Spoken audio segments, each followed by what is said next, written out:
Mr. No Limit, tell me how you felt about the first episode. The first and second episodes, First 2 episodes were fire. They gave everything I needed and more. Okay. Shout out to BET. I'm just glad that this story is getting told and that it's not getting told from a macro level. Like they're talking to people that aren't household names with the King George and Mr. Servon, and they're going a little deep in the weeds. And I'm fucking with that. There was one or two things that I learned, you know what I'm saying, that I didn't know before. What? And like I didn't know C. Murder was in the Army. I didn't know that. Did not know that. I didn't know that. That was new to me. Military family, it looked like. Yeah, it did. That's where the whole soldier thing come from. Makes a lot of sense now. Absolutely. I didn't know that. I didn't know the specific circumstances behind the lawsuit with his grandfather either. I know he got the $10,000 in the lawsuit, but I didn't know the circumstances behind it with them switching out the drugs and stuff. I didn't know that. That was nuts too. I ain't gonna lie to you, that story switches because I've heard it was an inheritance at first. Now I've always heard it was a lawsuit though. I thought it was an inheritance that his grandfather left him $10,000. I ain't never heard, I'm gonna keep it real. I've always heard it was a malpractice suit. I just didn't know the circumstances. I may be wrong. It may be baby. Yeah. So but no, I thought that shit was fire though. Thought it was fire? Yeah. And you did too. I don't hear anything else other than that. No, I mean, I have a special place in my heart for this. Like you said, I've been waiting for this. I'm buying all the No Limit shit. As we say on this show a lot, this is our Wu-Tang.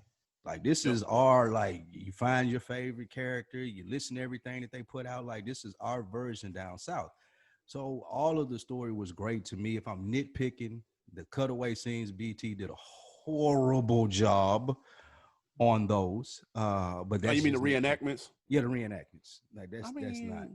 I don't think that, and not even that specifically, but any documentary that does a reenactments like that, I don't really like. I just need the talking and maybe the real footage. You know what I'm saying? Like they be doing the news footage and shit. I don't need reenactments. But I think the reenactments were they were on par for a typical reenactment in a documentary. Think about the best documentaries you've seen though.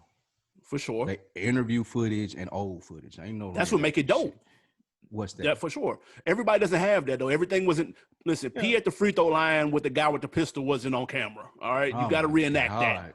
Now you just got to tell that story, man. You just got to let that silence sit there and let people be like, nigga, yeah, right. Like somebody need to sit there and let's catch big cap. But they were good stories nonetheless. You had to fill time. I enjoyed this, man. I'm like I say, this has a special place in my heart. Being a big No Limit fan.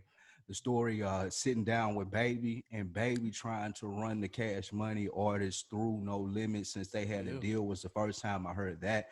That was really interesting. I'd love to hear Baby's side of the story per se. Listen, we need one of Baby's teenage kids to put the IG live up while he watches that for the first time because I need his instant reaction. I do want to see the live instant reaction to that. But it also squashed the speculation that a lot of people had that don't really dive into it, but the Cash Money and No Limit beef. I'm glad they touched on that a little bit and let you know what it really was because as all of them say, nah, it ain't really a beef. We just didn't fuck with them niggas. That was it. Y'all don't fuck with us and ain't no beef. So overall, man, it was good. The part that I learned also, the gathering Mia X, Mr. Servon, it's kind of like the foundation, taking them out to Cali. I didn't really know that part of how that existed, but that was pretty dope too. So thumbs up for me for the first 2 episodes. Good job by BET. Not great, but I'm definitely here for the rest of that. And I love the cliffhanger at the end of the second episode when they got to him and Suge. And niggas, that ain't the first time I heard that story. You're absolutely right about that. With nigga, when you leaving, nigga? Yeah, that was hard. When you moving. Let your butter. I will say this though. If I had to nitpick, I would say, and this is to no fault of P or the story itself, but being on network television, they have to get the commercials off. That's how they're able to make this content to begin with through paid sponsorships. So the pacing was a little quick, a little swift. I would have liked for them to dive a little bit more and take their time with a little bit more of the pieces. But I think if you're a casual watcher, then it was good. You know, then that's enough to keep you engaged. You know how shit is nowadays, bro. People's attention span is dumb short. So you got to have the quick jump cuts and the quick scenes and you got to keep people's minds moving and not standing still before they tune it out. And then plus you got to get them commercials in. So that hour is not an hour of No Limit shit. It's about 41 minutes of No Limit shit. So you got to kind of get the stories in quickly. They didn't stay on a lot of shit that long at all. But I get it. I also wish there was 2 or 3 more people that could have been involved. I was surprised to see P's ex-wife on there.